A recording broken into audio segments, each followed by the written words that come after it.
Universal is sometimes you get to shoot on the lot, and then you look over and it's like there's Jaws, like there's the Flash Flood, and all those trams are riding around. It's the coolest thing ever. 1979. Back then, tram drivers were kind of a little reckless, a little crazy. There was no restriction on cars going anywhere. We used to drive all over and kind of duel with them back and forth. I have so many amazing memories of the lot when we were shooting Back to the Future. Being here brings me back in time, I'll tell you that. When the tram would come through, the tourists would see Michael J. Fox, and they're taking their camera, snap, snap, snap. So one day, Michael J. Fox had his own camera, and every time the tourists came through snapping their pictures, he ran out and he started taking pictures of them. The changes and try to keep up, okay? 1, 2, 1, 2, 3, 4. CD don't rip it down the rain. She don't got it, she not think you know you make me wanna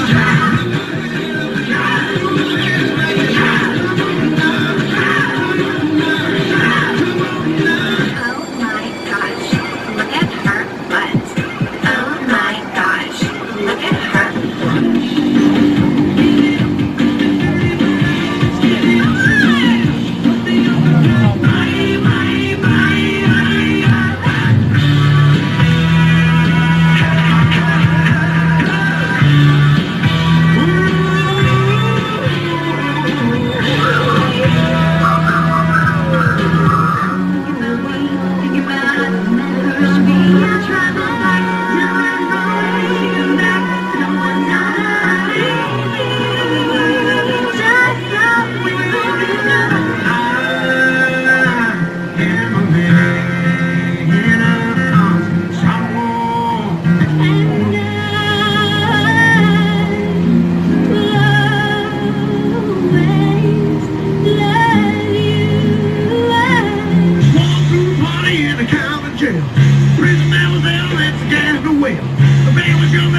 Began to swing.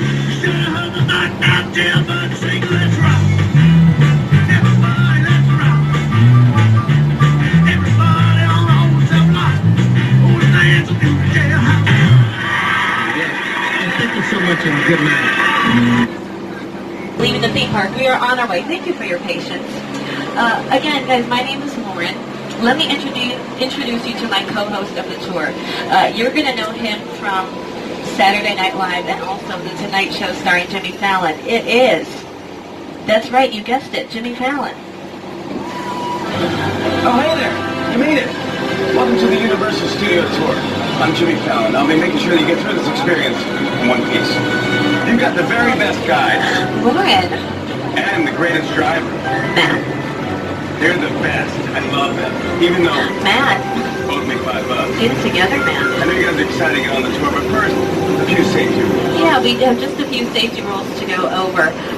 First, if you need guest assistance during the tour, you have a medical emergency, you drop something of value off the side of the tram, you're having any sound or video issues, I want you to reach up and grab that red E-cord that runs along the center of the ceiling of the tram, and I'll be back to assist you as soon as it is safe to do so. Otherwise, during the entire tour, please stay seated and keep your arms and legs inside the vehicle at all times. Remember to use the red cord above your head if you need anything at all. I'm here for you. We'll be back there to help you as soon as I can. Just a little reminder that our studio here is private property. So if at any time during the tour you drop your phone or you just can't wait to use the restroom, pull the cord and remain seated. There is no smoking of any kind during the tour, but I do want you to be prepared for loud noises, sudden tram movements, fire effects, and many water effects. I know we're going to want to keep our cameras out to take some pictures, but just keep an eye on them because they might get wet. Also, for your safety and for those around you, please do not use selfie sticks while you are on board. Alright guys, we are getting to the good stuff here. We are traveling down the Universal movie timeline. Take a look at the movie posters. This is just a fraction of the over 8,000 movies that they've shot at Universal over the years. They've got classics towards the beginning, bigger blockbusters towards the end. Also represented here, they have all of Universal's Best Picture winners at the Oscars. So we are very excited to soon add Green Book to the end of the timeline. They won Best Picture this year at the Academy Awards. Also, this year marks the 55th anniversary of the studio tours. We've been taking people around the back lot for over over 100 years old. We are in our second century of filmmaking. Our founder's name is Carl Laemmle, and he opened up the doors here March 15th, 1915. Now, it was Carl Laemmle's goal to create truly an entire city dedicated for filmmaking. And we've got everything a city needs. You saw off to your right-hand side there, Fire Station 51. That is a real fire station. Probably one of the only real things that you're going to see on the lot today. We also have our own sheriff's station, zip code, post office, hospital. We have everything that we need to make a city work. We even have our own honorary mayor. So guys, our lot is divided into two portions. We have the front lot and then the back lot. The front lot is where we house all of our sound stages, and it's where we have interior filming. Off to the left-hand side, this is Soundstage 12. It's currently home to NBC's hit singing competition show, The Voice. This is also where Taylor Swift shot her music video, Me. But it's also been home to some of those memorable sets in movie history. Let's take a look.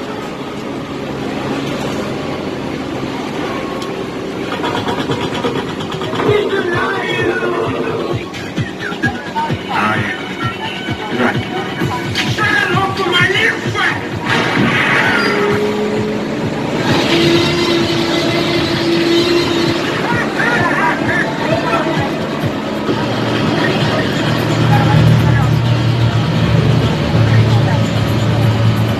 So a soundstage is just essentially this big giant building where we can create whatever we want inside. Yeah, take a look inside at some of these stages here. A little bit further on at stages 16 and 17, they use those stages for the show Superstore, starring America Ferrera and Ben Feldman. This is where they have the interiors for their Superstore, which is called Cloud9.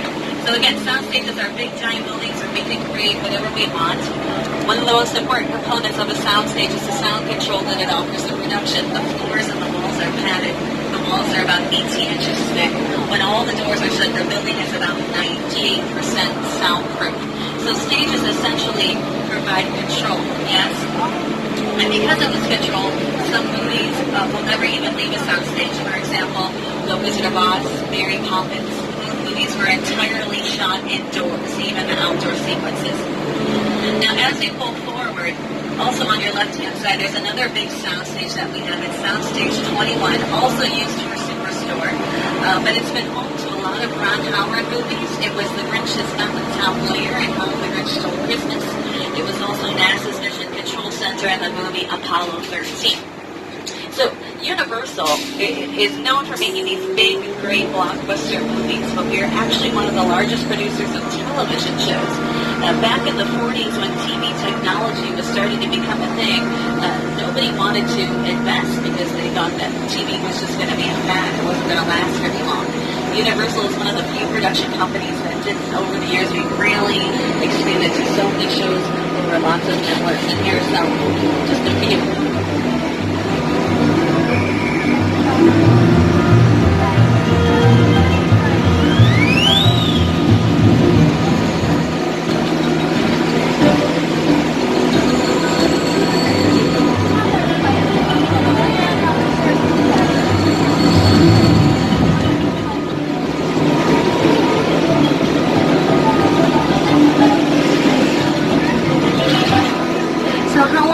To film a TV show, about a week. If it's a 1-hour drama, it takes 7 to 10 days. If it's a half-hour comedy, it's usually about 5 or 6.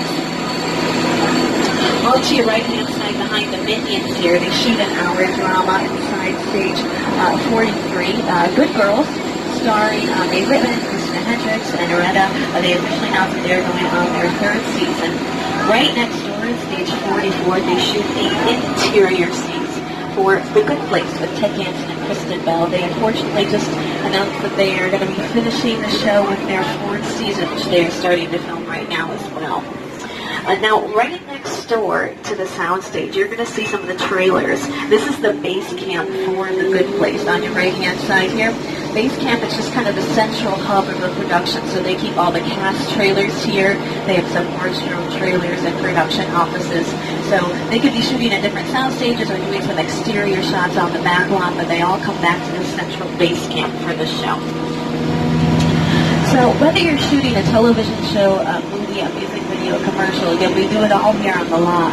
You're going to involve a lot of people creatively.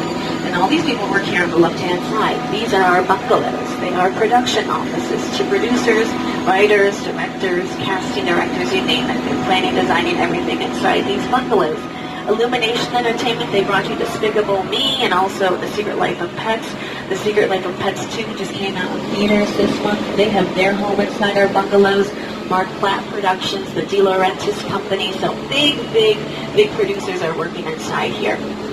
Now, before these were production offices, they were actually dressing rooms to pretty big stars at the time, like Doris Day, Rock Hudson, Jimmy Stewart, Lucille Ball. When actors were contracted to studios, these were like apartments for them. But now actors, they have free range for whatever studios they want to, which is why we have movie trailers for them, because they're going to different locations constantly. Now, also to your left-hand side, these are two newer sound stages that were built in 2016. The first production to shoot inside there was Hairspray Live, but now it's being used for the shows Will and Grace and also America's Got Talent. Okay, guys, I need you to get excited here, get pumped up, because we are officially leaving the front lot. We are leaving the sound stages. We are leaving interior filming, so get that out of your brain. We are stepping into the back lot now. This is where the big stuff is shot. Big exterior scenes on a very large scale. Back here, the world is truly right around the corner, and you're going to see that for yourself.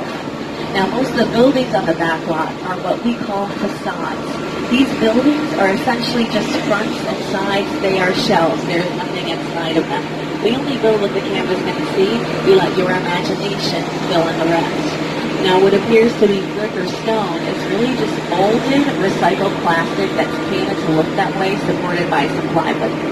Here we are at Brownstone Street. This is where Derek kicks out Addison in a traumatic episode of Grey's Anatomy. It's where Annie finds her dog Sandy and Annie, and it's also where Jim Carrey lives in Bruce Almighty. Take a look.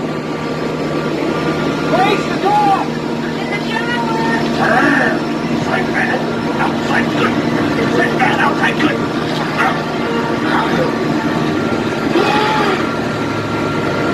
Oh, you're done now.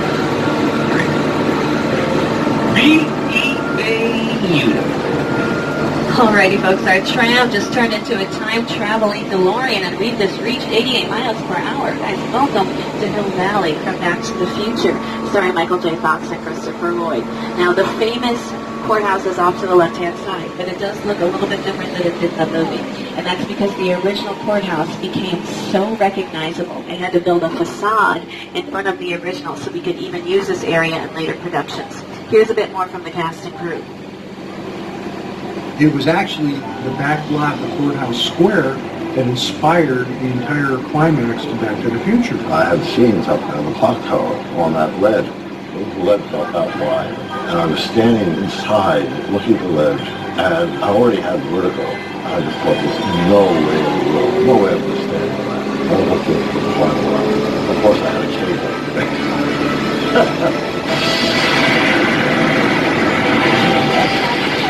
Alrighty, guys, we are leaving the small town of Hill Valley. We're packing our bags and following our dreams to the big city. Welcome to New York. You know, Jimmy Fallon, he is no stranger to New York. After all, that is where he shoots the Tonight Show. So let's have him take you. Hey, hello, welcome to New York. I got my start right here in New York on Saturday Night Live. This is actually my old neighborhood. What's that mom over there? That old woman. Tough lady. My favorite hot dog guy. Hey, buddy. How's it going? Remember me? No. Just like old times. Got a little New York. Hey, I'm walking here. Hey, it's cool, guys. I was just, just walking in. So it's not exactly New York, but a lot of times when you see New York in the movies, it was shot right here on the Universal Metro sets. If you can make it here, you can make it anywhere. Even if you can make it here on the Universal lot. So some recent productions that have used this area, Fast and Furious presents Hobbs and Shaw, the nationwide commercial with Brad Paisley and Peyton Manning. They use this area as well. This is where Pink shot Walk Me Home, the music video that I mentioned on the Lone Line. But this just doesn't necessarily have to be New York, right? Can be any big city that we want it to be. This was San Francisco in Dirty Harry. This was Los Angeles in Transformers. This was the swinging 60s of London and Austin Powers, The Spy Who Shagged Me. Heck, it doesn't even have to be a city. American Ninja Warrior comes out here and they built some of their courses. So as we wrap around the corner here, take one last look at the concrete jungle, because we have to go now to an actual jungle. We're going to head to Skull Island from King Kong. It's the original King Kong.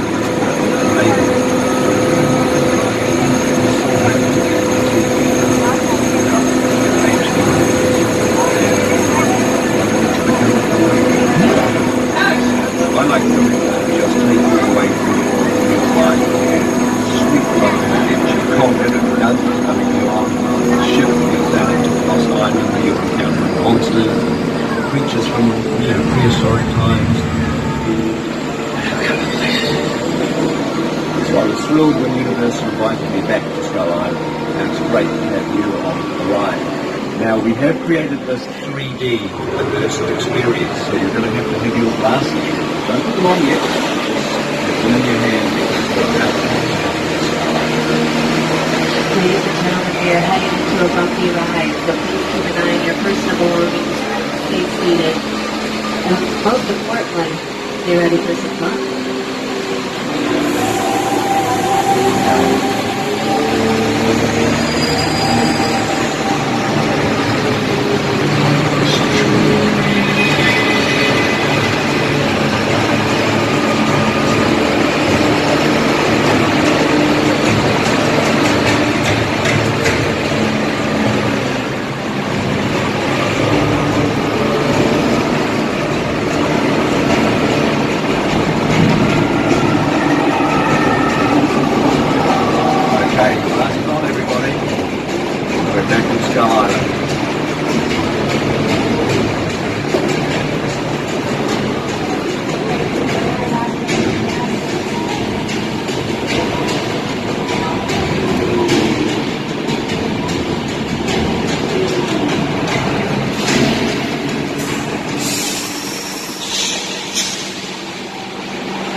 King Kong 360 3D.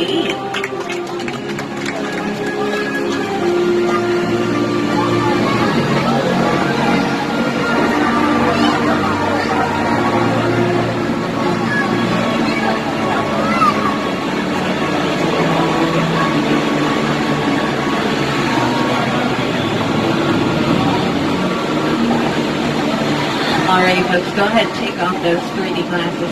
Hang on to them, though. I have a feeling we might be needing them a little bit later on. Alright, King Kong 360 3D, one of the largest and most intense 3D experiences on the planet. The screen in there, 40 feet tall, 180 feet long. It was all brought to you by a director of the movie King Kong, Peter Jackson, of course. And the team of the production company at Leggett Digital, they're fantastic. 5-time Academy Award winning. They've brought you the Hobbit trilogies, Lord of the Rings trilogies, Avatar, Chronicles of Narnia, and more recently Wonder Woman and Avengers Endgame. So they've done really great work. With Oppenheimer Studio Tour, the audience is in the middle of the universe. They're looking in all directions. There's creatures coming at them. They're seeing Kong from this side and T-Rexes from the other side. Working on a movie, you're always wondering. People looking straight ahead, they're looking for shots that we're working on. Here we're looking at people looking in all directions. Also, one of the things about this live on the movies that we used to working on, there's no cuts. Because it's one giant shot, this tram driving along through Skull Island, this is where the cameras come. The screen represents where the screen is 10 meters away. I really created about 50 minutes of a picture film, then those visual information, then the pictures, and putting the view,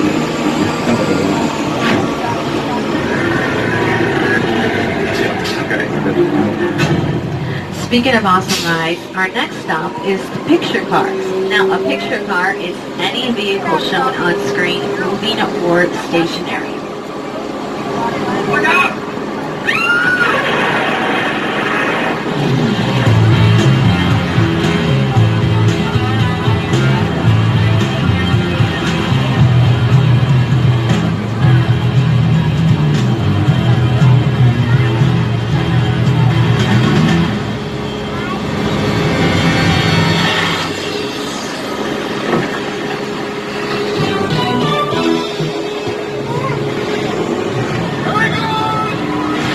Alrighty, here we are. Starting off strong here. We got the kit car from the 2008 Knight Rider series, the Magnum PI Ferrari.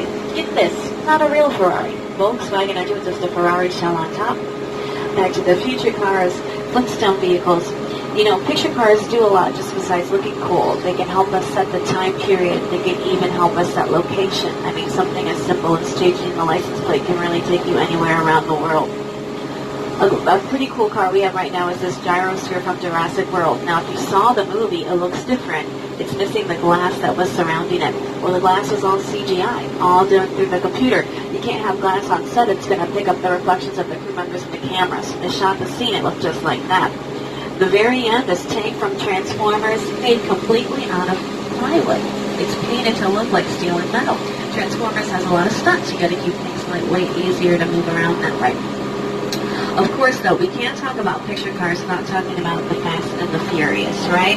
It is Universal's most successful franchise by far, breaking so many box office records.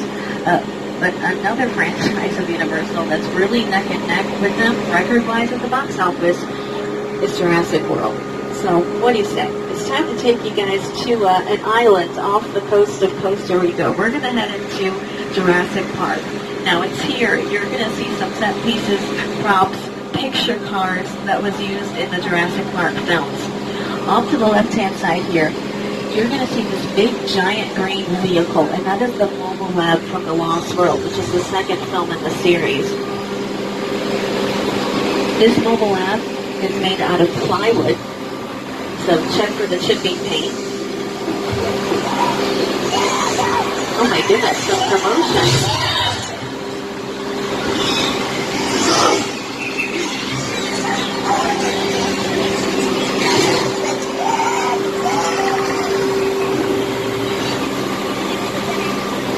Anyways, the Mobile Lab, more trouble.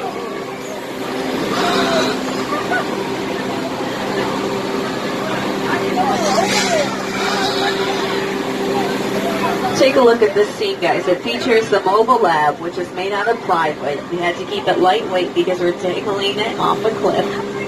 Here we go.